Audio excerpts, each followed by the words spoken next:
Dear students, let us discuss our next topic of surface chemistry, that is factors affecting absorption of gases on solids.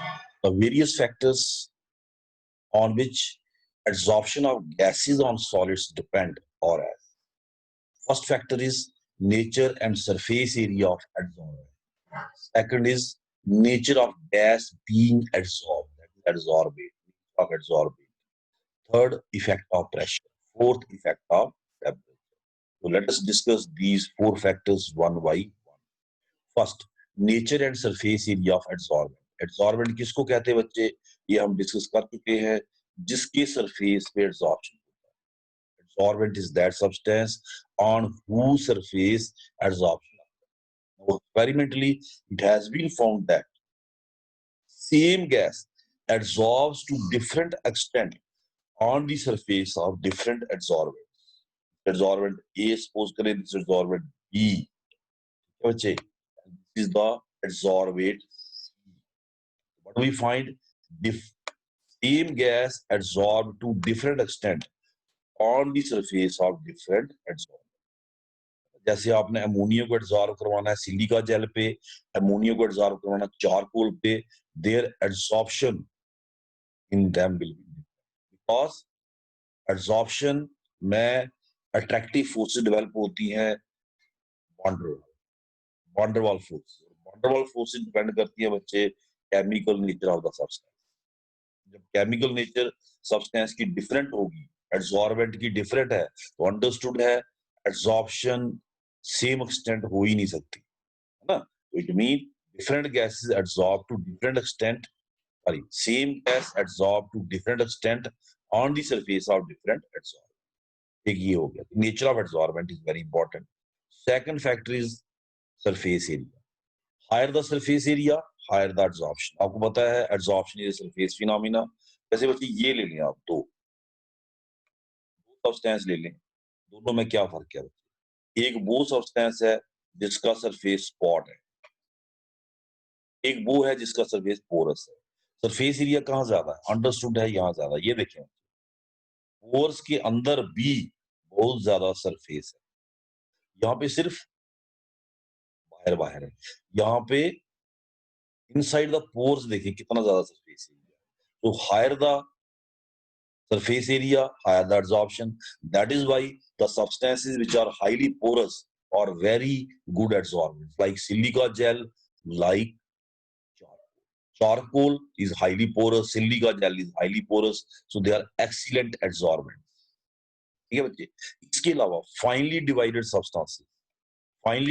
substances are also good absorbents because they have large surface area. जैसे देखिए बच्चे, एक आप big piece ले लेते हैं substance का, absorbent का, और एक आप इसको छोटे छोटे पीसेस में कन्वर्ट कर लेते हैं, छोटे पीसेस में कन्वर्ट कर लेते हैं. ठीक है, वहां पे सरफेस एरिया ज्यादा. अंडरस्टूड है यहाँ ज्यादा. अब जब आपने इसको यहाँ से काटा तो ये नया सरफेस क्रिएट हुआ बच्चे. ये देखिए न्यू सरफेस क्रिएट. यहाँ से आपने काटा, न्यू सरफेस क्रिएट. ये अंदर देखिए, ये इसकी बात कर, नया सरफेस क्रिएट हुआ. More the surface area, more the absorption. Finely divided substance has larger surface area and hence they are also excellent absorbers. Surface area matter करता, nature of adsorbent matter करता. Very important. Second point, nature of gas being absorbed. मैंने आपको बताया था बच्चे कि जब भी गैस एब्जॉर्ब होगी, either there is physical or there is chemical attraction, chemical bond formation between the adsorbent and the adsorbate. बच्चे, in case of physical absorption, कौन सी gases ज्यादा absorb? Which type of gases will be easily absorbed and strongly absorbed? Easily liquefiable gases. Easily liquefiable gases have stronger tendency towards van der Waals forces formation. They form stronger van der Waals forces because they are polar gases. Easily liquefiable gases जो होती हैं बच्चे, वो easily absorb होती हैं as compared to permanent gases. Permanent जैसे hydrogen, nitrogen, oxygen, इनको आसानी से हम लिक्विफाई नहीं कर सकते, जो प्योरली नॉन पोलर है ना. अगर उनमें डाइपोल आती भी है तो वो इंस्टेंटेनियस डाइपोल है, परमानेंट नहीं है. इन गैसेस में परमानेंट डाइपोल है, HCl, ammonia.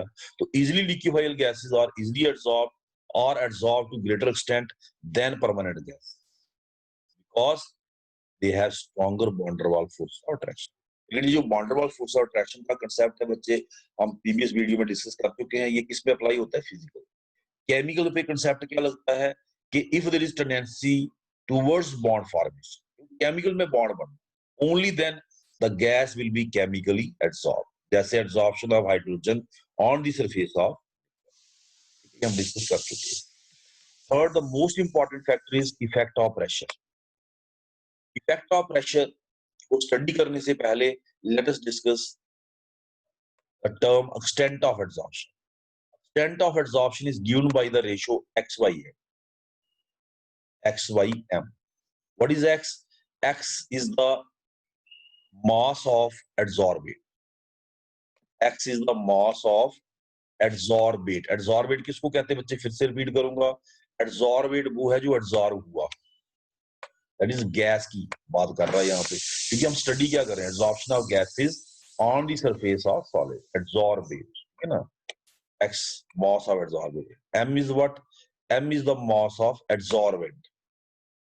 This ratio gives us adsorbent, that is solid in this case. क्योंकि हम स्टडी कर रहे हैं adsorption of gases on solid. Solid यहाँ पे adsorbent है, ये ना बच्चे? The ratio of mass of gas adsorbed to the mass of adsorbent, this ratio is called as, क्या बोलते हैं हम बच्चे? This is called as extent of adsorption. So extent of adsorption of gas on solid is expressed as XYM, where M is the mass of adsorbent, X is the mass of adsorbate adsorbed when dynamic equilibrium has been attained between the free gas and adsorbed gas. Dynamic equilibrium कब आता है बच्चे? जब given temperature पे जितनी gas adsorb होनी है हो चुकी है, मतलब जितने मॉलिक्यूल एब्सॉर्ब हो रहे हैं उतने वहां से निकल रहे हैं। Dynamic equilibrium has been established, है ना? जितने मॉलिक्यूल आ रहे हैं उतने जा रहे हैं, ठीक है बच्चे? This is dynamic equilibrium. Two important isotherms, effect of pressure on extent of absorption, that is XYM जो रेशियो ने बताई, has been illustrated with the help of two important isotherm. Isotherm किसको कहते हैं हम?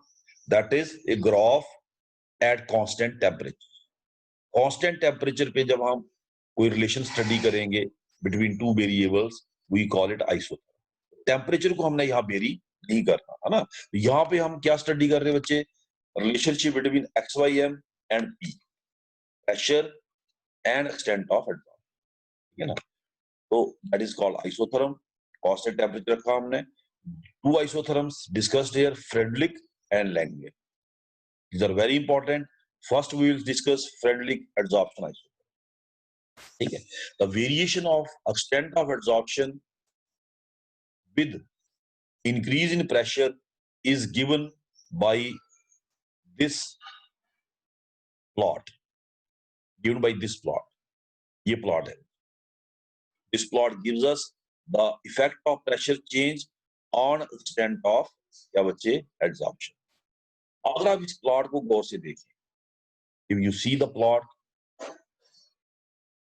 observe it, what you will find? You will find that at low pressure, we have a straight line. That is, XYM is directly proportional to P. First conclusion जो हमने इस graph से draw किया, Frederick adsorption isotherm से draw किया, वो ये है कि at low pressure XYM extent of adsorption is directly proportional to pressure because we are getting a straight line constantly increasing. The graph almost straight line which indicates that XYM is directly proportional to P. अब second portion, second part of graph बच्चे ये देखो, at high pressure. पहले हमने low pressure लिया, अब हमने high pressure लिया. High pressure that is above saturation point. जितनी गैस एब्सॉर्ब होनी है हो गई, सैचुरेशन पॉइंट रीच हो चुका है। उसके बाद आपको पता ही सैचुरेशन पॉइंट रीच होने के बाद एब्सॉर्प्शन का रेट ना बढ़ेगा ना घटेगा। सैचुरेशन पॉइंट जो रीच हो चुका है, प्रेशर इंक्रीज करने से कोई इफेक्ट नहीं होगा एब्सॉर्प्शन पे। तो at high pressures XYM is constant तो मैथमेटिकली इसको कैसे एक्सप्रेस करेंगे? X Y M is proportional to P raise power 0 and P raise power 0 is equal to 1. X Y M is equal to K P raise power 0 P 0 P raise power 0 1 हो गया, तो X Y M is a, that is constant. आपने देखा यहाँ पे it is constant, it is not changing. X Y M is not changing with change in pressure after saturation pressure. Temperature हमने constant रखा है, तभी तो उसको हमने आइसोथर्म बोला है, ई कांस्टेंट. ठीक है बच्चे. अब जो सबसे इंपॉर्टेंट पार्ट है इस ग्राफ का वो ये है, सबसे इंपॉर्टेंट पार्ट, इंटरमीडिएट प्रेशर. जहां पे बच्चे देखिए कर्व मिल रहा है, इसको कैसे एक्सप्रेस करना है, यही इंपॉर्टेंट पार्ट था. इसको तो आप भी कह सकते, लो वाले को, हाई वाले को मैं भी कह सकता बड़ी आसानी से. इस वाले को इंटरप्रेट करना सबसे मुश्किल था. वो फ्रेडरिक ने इसको इंटरप्रेट किया. उसने कहा at intermediate range of pressure x Y M is proportional to P raise to power between 0 and 1. Between 0 and 1 क्या होता है? Fraction. That is x Y m extent of adsorption is proportional to P raise to power in fraction between 0 and 1. Mathematically उसको express किया बच्चे, x Y M is proportional to P raise power 1 upon n. X Y M is equal to K P raise power 1 upon n. अब याद रखें बच्चे, where n is positive integer, n greater than 1 upon n fraction में कब आएगा?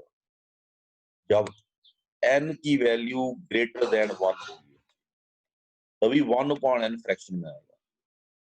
अगर n को आप 1 लगाते हैं तो ये 1 हो जाएगा, 1/1 1/01 है ना, तो गलत हो गया.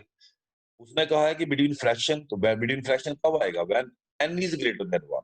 जब n 1 से बड़ा होगा तो 1/n की वैल्यू किसमें आएगी बच्चे? Fraction. This is very important. इस पॉइंट को याद रखना बहुत जरूरी है. n and k are parameters of equation depending upon nature of adsorbent and adsorbate.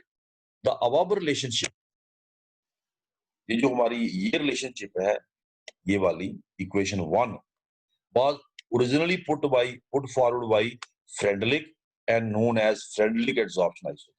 मैंने कहा ना कि यही इंपॉर्टेंट पार्ट था, यही इंपॉर्टेंट पार्ट था इस आइसोथर्म का, जिसको एक्सप्रेस करना था मैथमेटिकली, और वो एक्सप्रेस किया फ्रेडरिक ने, and hence it is called as Frederick adsorption isotherm. ये बोला इसको. ठीक है. हमारी जो इक्वेशन है बच्चे, ये जो इक्वेशन हमारी मिली, इसको फर्दर हम सॉल्व कर लेते हैं. X Y M is equal to K P raise power 1 by N. कहता है टेकिंग लॉग बोथ साइड्स, दोनों साइड लॉग ले ले. टेकिंग लॉग बोथ साइड्स, हमें क्या मिलेगा? Log x Y M is equal to, बच्चे लॉग नेचुरल भी लेंगे ना, तो फाइनली जब आप इसको कन्वर्ट करेंगे 2.03 आएगा इधर भी, तो जब दूसरी साइड इसको ले जाएंगे वो कट हो जाएगा. 2.03 इसके साथ भी लगा है, 2.03 इसके साथ भी लगा है, वो कट हो जाएगा. अल्टीमेटली यही मिलेगा. तो इसलिए हमने डायरेक्ट इसको लिखा है log x Y M is equal to log k plus 1/n log. मैं इसको थोड़ा रीरेज करता हूँ, यहाँ पे मैंने रीरेज नहीं किया है, रह गया है लॉग. क्या बच्चे, क्योंकि आपको बेटर अंडरस्टैंडिंग होनी चाहिए कंसेप्ट की. Log x Y M is equal to 1/n log p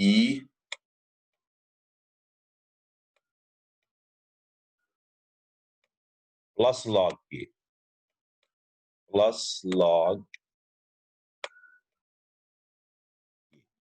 और बच्चे इसको गौर से आप देखें, it is equation of straight line of type, ये हम पहले ही पढ़ चुके हैं केमिकल काइनेटिक्स में.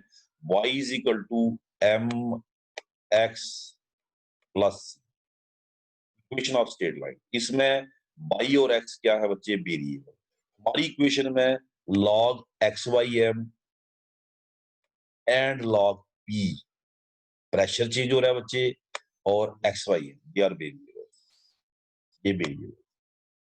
उसने बच्चे यहाँ कह दिया n and k are parameters of equation depending upon nature of adsorbent and adsorbate.